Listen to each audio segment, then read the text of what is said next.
Assalamualaikum warahmatullahi wabarakatuh. Sebelumnya perkenalkan, nama saya Tiara Alfiani dengan NIM D1B1211162.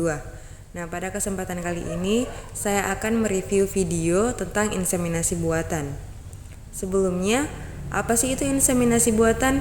Nah, inseminasi buatan pada sapi atau kawin suntik adalah suatu cara atau teknik untuk memasukkan mani atau spermatozoa atau semen yang telah dicairkan dan telah diproses terlebih dahulu, yang berasal dari ternak jantan ke dalam saluran alat kelamin betina dengan menggunakan metode dan alat khusus yang disebut insemination gun. Nah, pada video ini peternak menggunakan sapi darah atau heifer dan sapi kering, dan juga peternak memiliki beberapa hewan ternak lainnya. Nah, sapi darah merupakan sapi yang digunakan sebagai pengganti induk yang menghasilkan susu pada masa laktasi, sedangkan sapi kering adalah sapi yang tidak memproduksi susu. Manfaat dari inseminasi buatan ini adalah untuk memperbaiki mutu genetika ternak, tidak mengharuskan pejantan unggul untuk dibawa ke tempat yang dibutuhkan sehingga mengurangi biaya, dan juga mengoptimalkan penggunaan bibit pejantan unggul secara lebih luas dalam jangka waktu yang lebih lama, meningkatkan angka kelahiran dengan cepat dan teratur, serta mencegah penularan dan penyebaran penyakit kelamin. Adapun alat dan bahan yang digunakan pada inseminasi buatan pada sapi ini adalah yang pertama ada cangkir atau wadah, kemudian ada termometer, spoit 1 cc, gunting anti karat atau gunting baja yang tahan karat, kemudian ada tabung, router, air hangat, dan juga sapi, serta pinset. Nah, alat-alat yang digunakan dalam proses inseminasi buatan ini disebut insemination gun. Kemudian ada metode kerja pada inseminasi buatan pada sapi ini. Sebelum melaksanakan prosedur inseminasi buatan, maka semen harus dicairkan atau proses thawing terlebih dahulu dengan mengeluarkan semen beku dari nitrogen cair dan memasukkannya ke dalam air hangat atau meletakkannya di bawah air yang mengalir. Suhu untuk thawing yang baik adalah 37 derajat Celcius. Jadi semen dimasukkan ke dalam air dengan suhu 37 derajat Celcius selama 7-18 detik. Setelah dithawing, semen dikeluarkan dari air kemudian dikeringkan dengan tisu. Kemudian semen dimasukkan ke dalam spoit. Setelah itu sapi dipersiapkan dan dimasukkan dalam kandang jepit, kemudian ekornya diikat.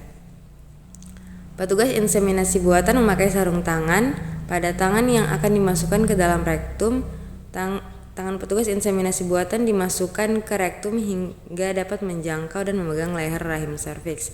Apabila dalam rektum banyak kotoran, harus dikeluarkan terlebih dahulu.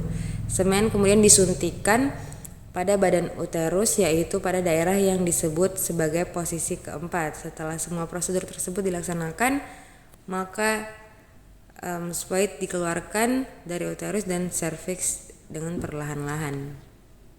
Hasil pada video ini dikatakan pada proses inseminasi buatan pada sapi, sel telur akan turun ke 2 tabung dan biasanya hanya turun 1 sel telur, kecuali akan menghasilkan anak kembar.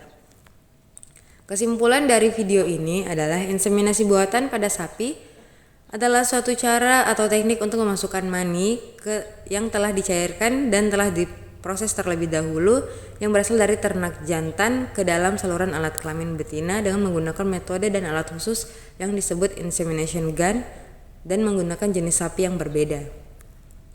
Kemudian saran, waktu melakukan inseminasi buatan, ternak harus dalam keadaan birahi karena pada saat itu hilang leher rahim atau serviks pada posisi yang terbuka, kemungkinan terjadinya konsepsi kebuntingan bila diinseminasi pada periode-periode tertentu dari birahi.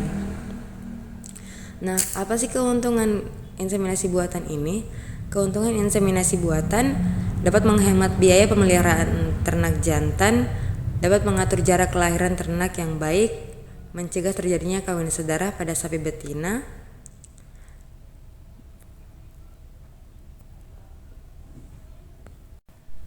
menghindari kecelakaan yang sering terjadi pada saat perkawinan karena fisik pejantan terlalu besar.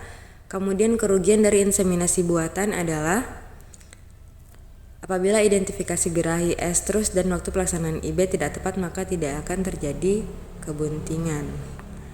Kemudian dapat menyebabkan menurunnya sifat-sifat genetik yang jelek apabila pejantan donor tidak dipantau sifat genetiknya dengan baik atau tidak melalui suatu progenites. Mungkin itu saja. Sekian, wassalamualaikum warahmatullahi wabarakatuh.